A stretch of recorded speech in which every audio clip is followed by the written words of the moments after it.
কেষ্টহীন বীরভূমে অনুব্রত ঘনিষ্ঠ তৃণমূল নেতার বিরুদ্ধে জমি হাতিয়ে নেওয়ার অভিযোগে পথে নামলেন নানুরের অনিচ্ছুক কৃষকরা। ওরা আমাদের জমি জোর জবরদস্তি করে দখল করেছে, পার্টি অফিসে ভরে কানে রিভলভার পিস্তল লাগিয়ে দখল করেছে। ক্ষুদ্র ও কুটির শিল্প মন্ত্রী চন্দ্রনাথ সিনহা, সিউড়ি বিধায়ক বিকাশ রায়চৌধুরী ও নানুরের তৃণমূল নেতা কেরিম খানের ছবি দেওয়া ও চোর লেখা পোস্টার নিয়ে বিক্ষোভ দেখায় অনিচ্ছুক কৃষকদের একাংশ।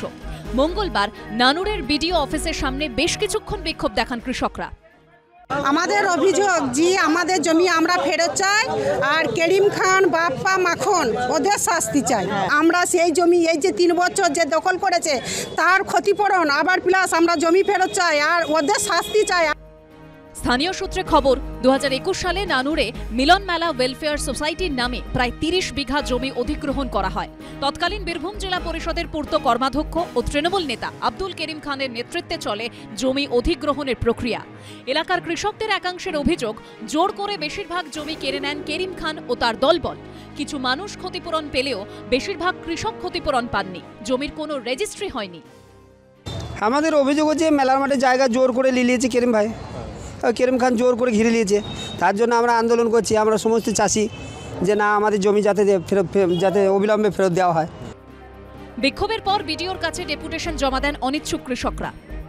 আজ নানুর ব্লকের ব্রাহ্মণখণ্ড মৌজা থেকে কিছু মানুষ তাদের জমি দখল সংক্রান্ত কিছু অভিযোগ নিয়ে আমার কাছে এসেছিল।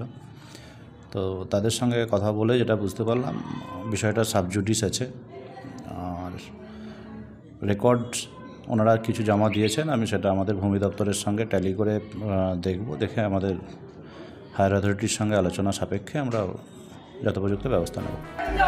এই বিষয়ে ক্ষুদ্র ও কুটির শিল্প মন্ত্রী চন্দ্রনাথ সিনহার দাবি, করিম খানের বিরুদ্ধে অভিযোগ ছিল তাই তাকে জেলা পরিষদে টিকিট দেওয়া হয়নি, আর এই জমি নিয়ে আদালতে মামলা চলছে। করিম খানের সঙ্গে একাধিকবার যোগাযোগের চেষ্টা করা হলেও তিনি ফোন ধরেননি বিধায়ক বিকাশ রায়চৌধুরীও। সন্দেশখালীর মতো বীরভূমেও এই বিক্ষোভের পেছনে বিরোধীদের উস্কানি দেখছেন তৃণমূল নেতাদের একাংশ। এটা অত্যন্ত দুর্ভাগ্যজনক ঘটনা। এই ধরনের ঘটনা বাঞ্ছনীয় নয়।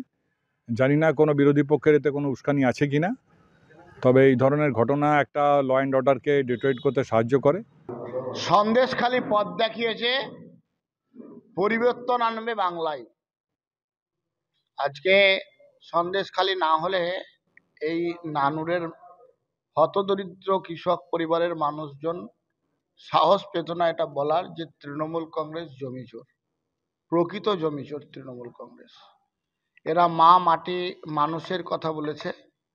মাটি আজকে কাঁদছে, চুরি হচ্ছে, লুণ্ঠিত হচ্ছে, ধর্ষিত হচ্ছে মায়েরা, আর মানুষ আজকে দিশাহারা হচ্ছে।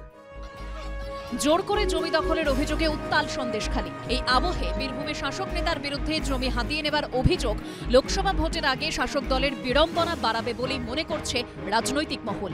ভাস্কর মুখোপাধ্যায়ের রিপোর্ট, এবিপি আনন্দ, বীরভূম।